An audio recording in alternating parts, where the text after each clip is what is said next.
Good evening friends, Chaurasia classes में आप सभी का स्वागत है। आज हम देखेंगे हिंदी भाषा का उद्भव एवं विकास से संबंधित 101 से लेकर 150 तक के प्रश्नों को, जो आपका भाग 3 है। चलिए विलंब न करते हुए स्टार्ट करते हैं आज का पहला प्रश्न। कैथी नागरी की किस शाखा से संबंधित है? पूर्वी से, पश्चिमी से, उत्तरी से या दक्षिणी से? कैथी नागरी यह पूर्वी शाखा से संबंधित है। भाषा का निर्माण निम्न में से किससे होता है? व्यक्त ध्वनियों से, मुख ध्वनियों से, संकेतों से या मौन से? भाषा का निर्माण यह होता है व्यक्त ध्वनियों से। प्रश्न संख्या 103, आर्यों की ठेठ बोली को क्या कहते हैं? संस्कृत भाषा, प्राचीन भारतीय आर्य भाषा या भारतीय आर्य भाषा? प्रश्न संख्या 103, आर्यों की ठेठ बोली को क्या कहते हैं? इसका सही उत्तर होगा ऑप्शन नंबर ख, प्राचीन भारतीय आर्य भाषा। दक्षिणी हिंदी का दूसरा नाम क्या है? यहाँ 4 ऑप्शन दिए गए हैं। पहला ऑप्शन आपका हैदराबादी, हिंदुस्तानी, हिंदवी या खड़ी बोली। दक्षिणी हिंदी का दूसरा नाम, इसका सही उत्तर होगा ऑप्शन नंबर ग, हिंदवी। पाली को पाटली से उत्पन्न मानने वाले विद्वान का क्या नाम है? Max Muller, George Grierson, Narottam Das या गार्सा द तासी? पाली को पाटली से उत्पन्न मानने वाले विद्वान कौन है? इसका सही उत्तर होगा ऑप्शन नंबर क, मैक्स मुलर महोदय है। विभाषा किसे कहते हैं? राजभाषा को, राष्ट्रभाषा को, लुप्त भाषा को या बोली को? विभाषा यह ऑप्शन नंबर घ, बोली को कहा जाता है। अपभ्रंश का व्याकरण है उक्ति व्यक्ति प्रकरण, पाहुड़ दोहा, वर्ण रत्नाकर या शब्दानुशासन? अपभ्रंश का व्याकरण यह आपका शब्दानुशासन है। प्रश्न संख्या 108, वियोगात्मक भाषा है अपभ्रंश संस्कृत, हिंदी या प्राकृत? इसका सही उत्तर होगा ऑप्शन नंबर ग, हिंदी। लहंदा भाषा का विकास किस अपभ्रंश से हुआ है? पैशाची से, कैकरा, ब्राचड़ या मागधी? प्रश्न संख्या 109, इसका सही उत्तर होगा पैशाची। लहंदा भाषा का विशेष विकास पैशाची अपभ्रंश से हुआ है। अपभ्रंश का पहला कवि कौन है? विद्यापति, चंद, स्वयंभू या रोड़ा? अपभ्रंश का पहला कवि, इसका सही उत्तर होगा स्वयंभू जी है। अपभ्रंश के व्याकरणिक रूप का विवेचन किसने किया? अमीर खुसरो ने, रोड़ा ने, हेमचंद ने या चंद बरदाई ने? अपभ्रंश का व्याकरण रूप का विवेचन हेमचंद्र ने किया। सिद्धों की भाषा कौन सी थी? एक आसान सा प्रश्न। हिंदी, पैशाची, गुजराती या अपभ्रंश? इसका सही उत्तर होगा ऑप्शन नंबर घ, अपभ्रंश। मोस्ट इंपॉर्टेंट, हिंदी में मिलावटी नहीं खपती और उसका व्याकरण नियमबद्ध है, यह वहाँ के किसने कहा? धीरेन्द्र वर्मा ने, अमीर खुसरो ने, विद्यापति ने या आचार्य रामचंद्र शुक्ल जी ने? हिंदी में मिलावट नहीं खपती, इसका सही उत्तर होगा ऑप्शन नंबर ख, अमीर खुसरो ने कहा। जॉर्ज ग्रियर्सन ने हिंदी भाषा की उत्पत्ति का श्रेय किसे दिया? लल्लू लाल को, भारतेंदु को, इंसा अल्लाह खां को या अमीर खुसरो को? जॉर्ज ग्रियर्सन ने हिंदी भाषा की उत्पत्ति का श्रेय यह ऑप्शन नंबर क, लल्लू लाल जी को दिया।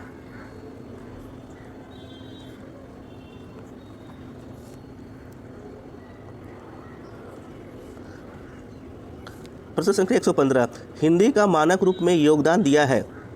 श्याम सुंदर दास ने, आचार्य शुक्ल ने, किशोरी दास वाजपेयी ने या भारतेंदु हरिश्चंद्र ने?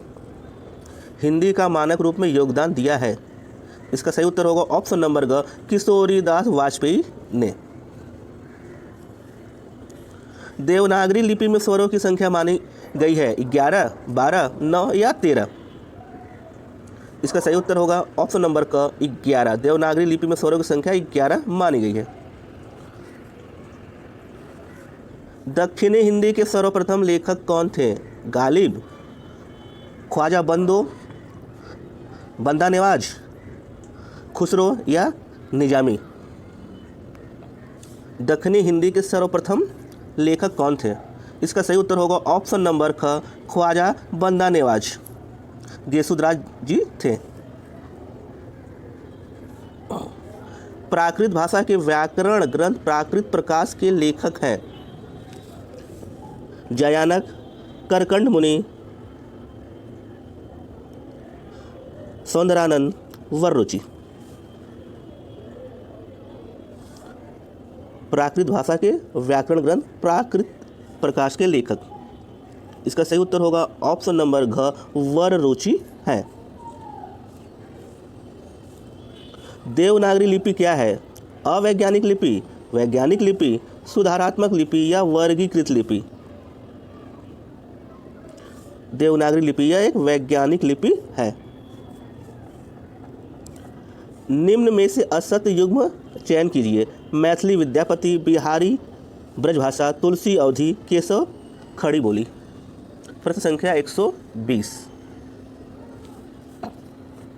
इसका सही उत्तर होगा ऑप्शन नंबर घ केशव खड़ी बोली। यह आपका असत्य है। मैथिली विद्यापति ये भी सही है, तुलसी अवधि के हैं और बिहारी ब्रजभाषा का, लेकिन केशव आपके क्लिष्ट जटिल ब्रजभाषा के कवि हैं। देवनागरी लिपि में कुल कितने वर्ण हैं? 50, 52, 60 या 57। देवनागरी लिपि में कुल 52 वर्ण हैं। देवनागरी लिपि की वर्ण ध्वनि नहीं है। दंतोष्ठ्य, दंत्य, कंठोष्ठ्य या ग्रीवा ध्वनि। देवनागरी लिपि की वर्ण ध्वनि नहीं है। दंतोष्ठ्य होता है, दंत भी होता है, कंठोष्ठ्य भी होता है, लेकिन ग्रीवा ध्वनि नहीं होती है। प्रथम राजभाषा आयोग के अध्यक्ष कौन थे? VS. कृपालंकार, BG. Kher, Mahatma Gandhi, GB. Pant. प्रथम राजभाषा आयोग के अध्यक्ष ये बी.जी. खेर महोदय थे। हिंदुस्तानी प्रचार सभा की अध्यक्षता थी इंदिरा गांधी, महादेवी वर्मा, प्यारी नहन या विजयलक्ष्मी। हिंदुस्तानी प्रचार सभा की अध्यक्षा कौन थी? इसका सही उत्तर होगा ऑप्शन नंबर ग प्यारी नहन थी। प्यारी नहन।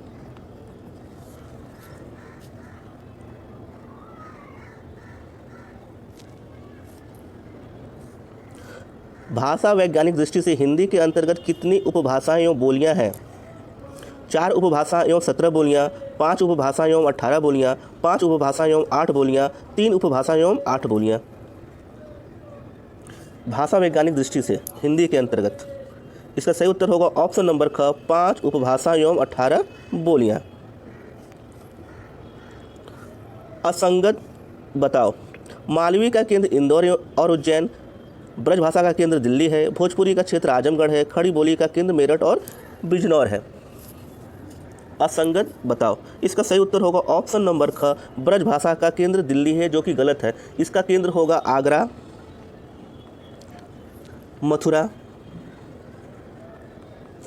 मथुरा और आपका धौलपुर। मालवी का केंद्र इंदौर और उज्जैन ये भी सही है। भोजपुरी का क्षेत्र आजमगढ़ ये भी सही है। खड़ी बोली का केंद्र मेरठ और बिजनौर ये भी सही है, लेकिन ब्रजभाषा का केंद्र दिल्ली नहीं होगा, उसकी जगह मथुरा, आगरा एवं धौलपुर होगा। इसी क्रम में देखेंगे प्रश्न संख्या 127। असत्य बताइए। बुंदेली का क्षेत्र झांसी है, छत्तीसगढ़ी बिलासपुर दुर्ग की बोली है, विद्यापति भोजपुरी के कवि हैं, हरियाणवी एक का नाम बांगरू है। प्रश्न संख्या 127। बुंदेली का क्षेत्र झांसी ये सही है।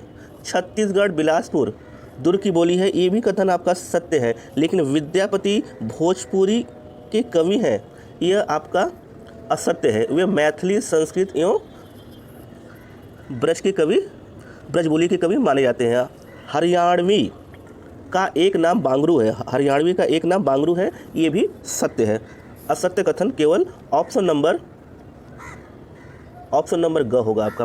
विद्यापति भोजपुरी के कवि है, ये असत्य है। इसकी जगह आप मैथिली संस्कृत एवं ब्रजबोली। प्रश्न संख्या 128, भारोपीय भाषा परिवार का दूसरा नाम इंडो जर्मनिक दिया है। मैक्स मुलर ने, धीरेन्द्र वर्मा ने, श्याम सुंदर दास ने या यास्पर ने। प्रश्न संख्या 128, भारोपीय भाषा परिवार का दूसरा नाम इंडो जर्मनिक दिया, किसने दिया? मैक्स मुलर महोदय ने दिया। भारोपीय भाषा परिवार के दो वर्ग केंतुम और सतम के जन्मदाता हैं। अस्कोली, मार्क्स, भोलानाथ तिवारी या पापुई। भारोपीय भाषा परिवार के दो वर्ग केंतुम और सतम के जन्मदाता अस्कोली महोदय हैं। असंगत बताइए। मारवाड़ी, छत्तीसगढ़ी, भोजपुरी, मैथिली, अवधी, बघेली, ब्रजभाषा, खड़ी बोली। असंगत क्रम का चयन करना है। इसका सही उत्तर होगा ऑप्शन नंबर क, मारवाड़ी, छत्तीसगढ़ी। ये आपका असंगत क्रम है। इसकी जगह होगा आपका राजस्थान।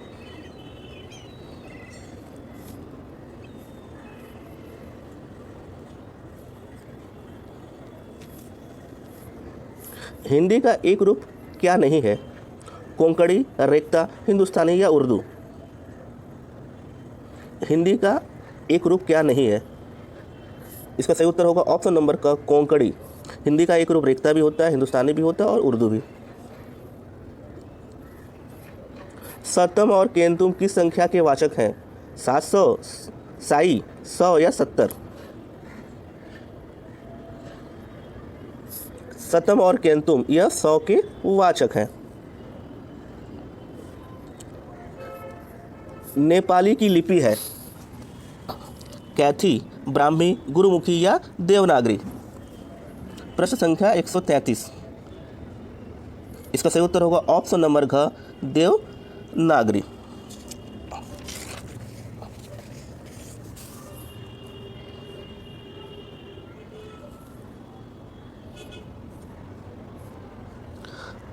प्राकृत भाषा का अर्थ है प्राकृतिक, असभ्य समाज की भाषा, गांव की भाषा, संस्कृत की बात की भाषा। प्राकृत,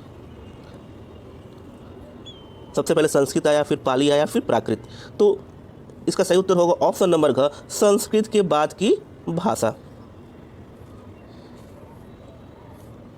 भारतीय आर्य भाषा और हिंदी पुस्तक के लेखक हैं किशोरीदास, श्याम सुंदर दास, जेसुआ केटलर या सुनीति कुमार चटर्जी। भारतीय आर्य भाषा और हिंदी पुस्तक के लेखक सुनीति कुमार चटर्जी हैं। बहराइच, सुल्तानपुर किस बोली के अंतर्गत आते हैं? गढ़वाली, अवधी, बांगरू या छत्तीसगढ़ी। बहराइच और सुल्तानपुर यह अवधी बोली के अंतर्गत आते हैं। डिंगल भाषा का अर्थ है ब्रजभाषा, असाहित्यिक भाषा, अपभ्रंश के योग से बनी शुद्ध राजस्थानी या मिश्रित अपभ्रंश। डिंगल भाषा का अर्थ, इसका सही उत्तर होगा अपभ्रंश के योग से बनी शुद्ध राजस्थानी।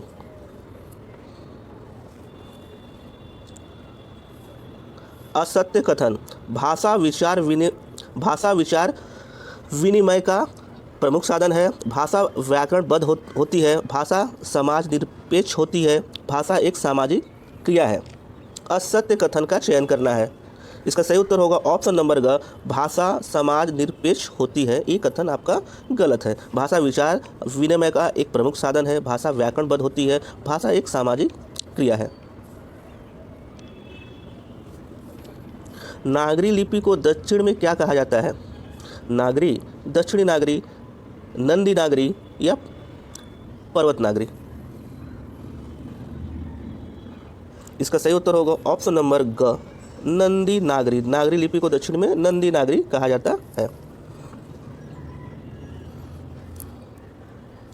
ब्राह्मी लिपि का भारत में प्रचलन कब था? ईसा के जन्म से 100 वर्ष बाद तक, ईसा पूर्व द्वितीय सदी से प्रथम सदी तक, ईसा पूर्व 5वीं शताब्दी से 350 वर्ष तक, या ईसा प्रथम से 600 वर्ष बाद तक? ब्राह्मी लिपि का भारत में प्रचलन कब था? इसका सही उत्तर होगा ईसा पूर्व 5वीं शताब्दी से 350 वर्ष तक था। प्रारंभ में देवनागरी लिपि की प्रमुख विशेषता कौन सी थी? इसे खरोष्टी लिपि कहते हैं। इसके वर्णों पर सिरा रेखा नहीं लगती थी। नागर से उत्पत्ति, एक ध्वनि के लिए एक वर्ण। प्रारंभ में देवनागरी लिपि की एक प्रमुख विशेषता क्या थी? Most important. इसका सही उत्तर होगा इसके वर्णों पर सिरा रेखा नहीं लगती थी। पाली को कहा जाता है रोमन, फारसी, उर्दू या प्रथम प्राकृत? पाली को कहा जाता है ये आपका प्रथम प्राकृत। गलत जोड़े को छांटिए। पाहुड़ दोहा राम सिंह, वर्ण रत्नाकर दामोदर शर्मा, शब्दानुशासन हेमचंद, कीर्तिलता विद्यापति। गलत जोड़े को छांटिए। इसका सही उत्तर होगा ऑप्शन नंबर ख, वर्ण रत्नाकर दामोदर शर्मा। इसका सही उत्तर होगा ज्योतिरीश्वर ठाकुर। पाहुड़ दोहा राम सिंह की रचना है, शब्दानुशासन हेमचंद की रचना है और कीर्तिलता विद्यापति का, लेकिन वर्ण रत्नाकर ये आपका ज्योतिरेश्वर ठाकुर की रचना है। अपभ्रंश भाषा की एक प्रमुख विशेषता कौन सी है? अलंकारों की बहुलता, संस्कृत का गहरा प्रभाव, उच्चारण में आसानी या वर्णों की द्वित्व प्रवृत्ति? अपभ्रंश भाषा की एक प्रमुख विशेषता, इसका सही उत्तर होगा वर्णों की द्वित्व प्रवृत्ति। राष्ट्रभाषा हिंदी के संबंध में कौन सा कथन गलत है? यह देश की भावात्मक एकता बनाए रखने में अक्षम है। यह नए शब्दों के निर्माण की क्षमता वाली है। इसकी लिपि देवनागरी है। इसकी शब्द संपदा बड़ी है।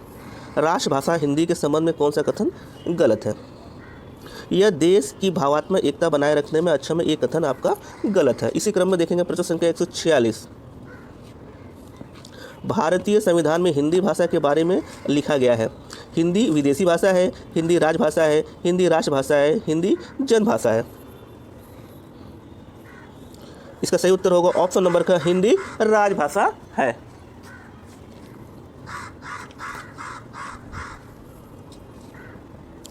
प्रश्न संख्या 147। हिंदी को राष्ट्रभाषा घोषित करने के अहिंदी भाषी प्रस्तावक का क्या नाम है? गोपाल स्वामी आयंगर, मोहम्मद अली जिन्ना, महात्मा गांधी या पटौदी? हिंदी को राष्ट्रभाषा घोषित करने के अहिंदी भाषी प्रस्तावक का नाम, इसका सही उत्तर होगा गोपाल स्वामी आयंगर। भाषा विज्ञान में भाषा के किन अंगों का अध्ययन किया जाता है? सिर्फ वैज्ञानिक अंगों का, उच्चारित अंगों का, विविध अंगों का या ध्वनियों का अध्ययन? इसका सही उत्तर होगा ऑप्शन नंबर ग, विविध अंगों का। हिंदी साहित्य सम्मेलन के प्रथम अध्यक्ष कौन थे? तोताराम, मदन मोहन मालवीय, महावीर प्रसाद द्विवेदी या रामचंद्र शुक्ल? हिंदी साहित्य सम्मेलन के प्रथम अध्यक्ष ये मदन मोहन मालवीय जी थे। आज का आखिरी प्रश्न, सर जॉन गिलक्राइस्ट ने खड़ी बोली को क्या नाम दिया? विकृत भाषा, टकसाली भाषा, कौरवी भाषा या परिमार्जित भाषा? सर जॉन गिलक्राइस्ट ने खड़ी बोली को टकसाली भाषा नाम दिया। ये रहे आज के मोस्ट इंपॉर्टेंट प्रश्न। आशा ये प्रश्न आपको पसंद आएंगे तो प्लीज़ हमारे चैनल को लाइक शेयर और सब्सक्राइब अवश्य कीजिएगा। मिलती है नेक्स्ट वीडियो में। जय हिंद, वंदे मातरम, शुभ रात्रि।